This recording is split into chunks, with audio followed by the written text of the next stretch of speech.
you John Williamson or whatever. That's just great how they do it, you know. I walked into a coffee lounge in Townsville, and the bloke said, I ordered a coffee. He said, how you going, mate? I said, good. He said, you're from New South Wales, aren't you? I said, what do you mean? He said, you've got a southern accent.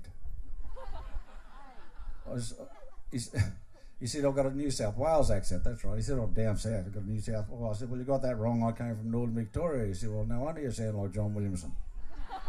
You got me. And there was a girl in the bar in Sydney, and she called me over. I'd already ordered a few beers for mates, and she said, come over. He said, have you any idea how much you look like John Williamson? I said, yeah, it gives me the shits. Everyone says that. She said, well, I know how you feel, she said, because everyone reckons I look like Meryl Streep, she reckons. I said, well, I got news for you. I reckon I look a lot more like John Williamson than you do Meryl Streep. She's only about 4 foot tall. Anyway, when we were halfway up Cape York Peninsula, we were doing some videoing, and I was actually trying to show the ABC that I could write a song on the spot, which I did, this one I'm about to do for you. And but while we were filming, we decided to do a bit of a story on the anthills up there. You know, there's all these different sort of anthills, and lots of them look like little Westminster Abbeys everywhere, like little church, little cathedrals on them, and they call them cathedral anthills, you know. And instead of, I thought, well, we'd already run into this good-looking Aboriginal ranger that was up there, and we said, well, why don't you come on telly and tell us all about the old people's story of these anthills, and also he knew the scientific reasons from the way they face certain ways and all the rest of it. And while we were filming it, a couple of buses of old farts pulled up, you know, about 200 yards away, and you know, and they got out of the bus and they're stretching their arms and legs, and they're watching the proceedings, and when it was finished, they pushed an old bloke out, and hey mate, come over here, will you? Hey, come over here. So I walked over, I had a pen in my pocket, and I thought a few stickers to give him or whatever, you know. And he said, mate, you can settle an argument for it. Can you tell us, is that only dingo you've been talking to over there near the hills? I said, no, it's bloody lead singer of Yutha Yendi. All right. The chorus goes, that's how you know you are. The second line goes, that's how you know you are. The third line goes, that's how you know you are. And the last line is on Cape York Peninsula.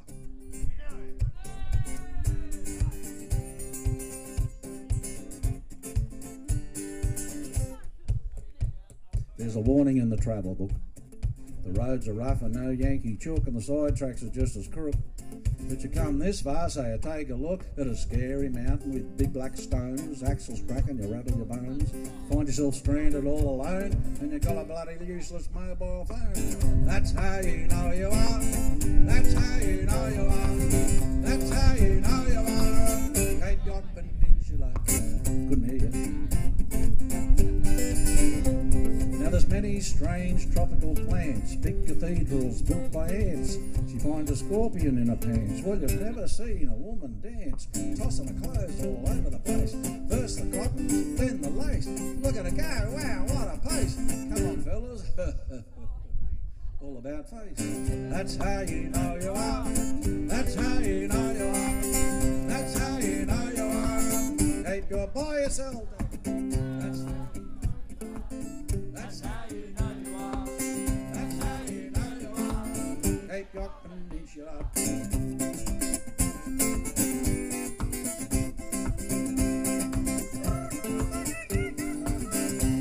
Well, a kookaburra tries to laugh. There's a tin pot trailer falls in half. Your darling wife has had enough of using a bucket for a bath, but you're hardly even halfway there. Took you ages to prepare, and desperation to make it square. You promise her overseas somewhere. That's how you know you are. That's how you know you are. That's how you know you are. Cape York Peninsula.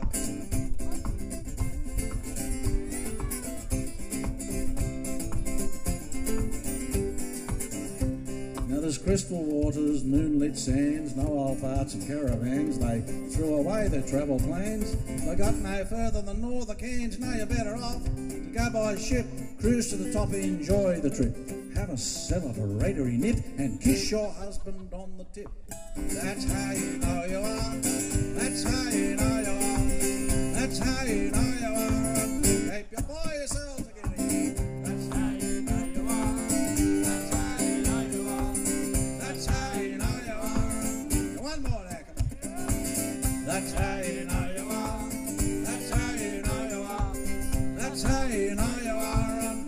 Queensland Peninsula.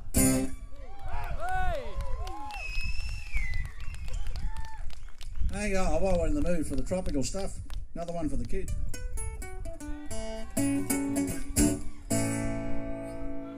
Having a barbie by the river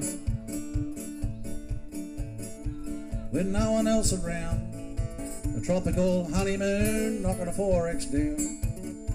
She was standing in the water eating a pumpkin scone when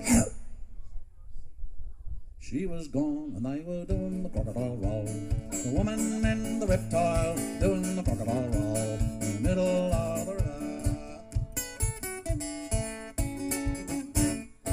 Down came a husband with a gun and a carving knife to slaughter every crocodile for taking his darling wife.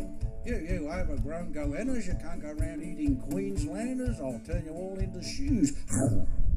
It was in the news and they were doing the crocodile roll. The husband and the reptile doing the crocodile roll in the middle of the river. Down came a bloodhound with nose and curly hair. Picked up the scent, away he went, bum in the air.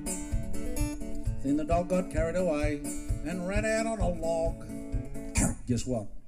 No more dog, and they were doing the crocodile roll. The canine and the reptile doing the crocodile roll in the middle of the river.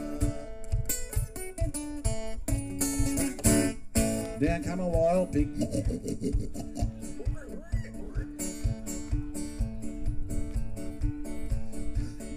written all about the little swine drank the wine and really pigged it out. Then the crocodile chased him round. Then the little pig said, up yours, into another croc's jaws, and they were doing the crocodile roll. The porker and the reptile doing the crocodile roll in the middle of the river. There's no moral to the story,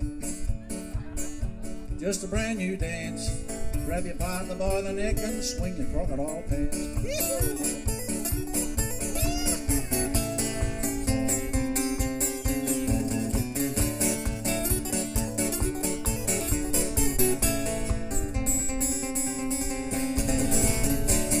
Doing the crocodile roll, stirring up the mud crabs, doing the crocodile roll in the middle of the river. They were doing the crocodile roll, stirring